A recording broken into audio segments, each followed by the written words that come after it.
Well, I just look at the impact and the legacy that he leaves. He was a man who not only built, but he also contributed to mobilizing volunteers to build housing.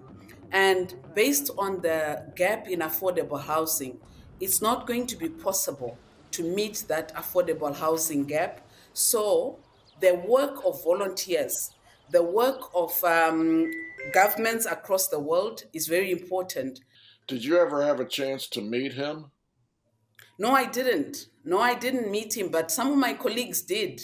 In fact, our current national director in South Africa volunteered at a build in Durban in 2002 where President Jimmy Carter participated.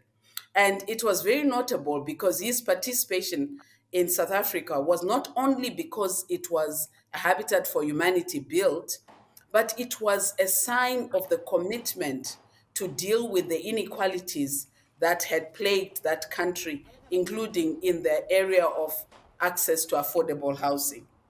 And what has been the reaction of the people who work for Habitat and who are involved? What have they said about his loss?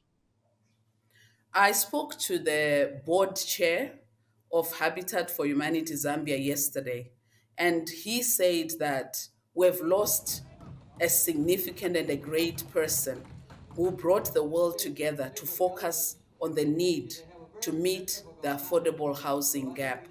And he recognized these efforts because he was known to be a humanitarian. He was a Nobel Peace Prize winner. That is a very notable impact.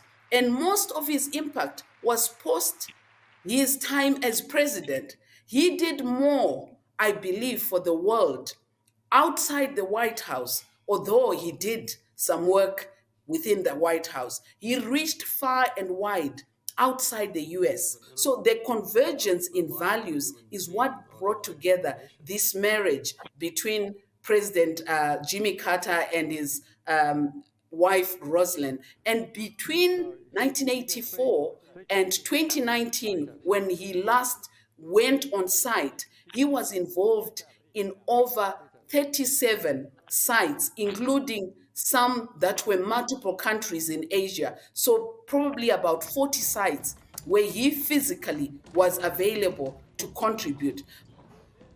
January 9th at the National Cathedral in Washington, there will be a memorial service for the former president. Will there be anything going on over there in that part of the world? Well, you know that Habitat for Humanity International is actually made up of independent, locally run affiliates. And we have a plan to make sure that in a number of the affiliates across North America, across Africa, Asia, and Europe, there will be services that will honor and recognize his work so that we can join with the people of the United States to recognize the reach of his impact and the legacy that he has left. Yes, we will honor him. Yes, we'll continue to speak of the great work that he began, and we will continue to do, remembering that one person, when they put their hands and their commitment and their voice behind a worthy issue, they can make a global impact. We hope to continue inspiring action as we give the example that he and his wife set for the world at large. What are your personal thoughts about former President Jimmy Carter?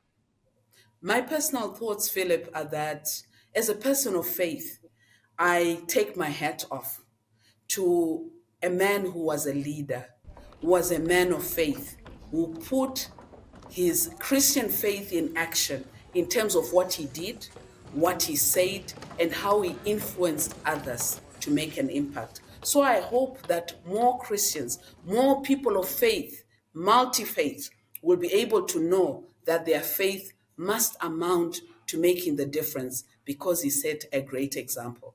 And I believe the Lord rewarded him with a long life.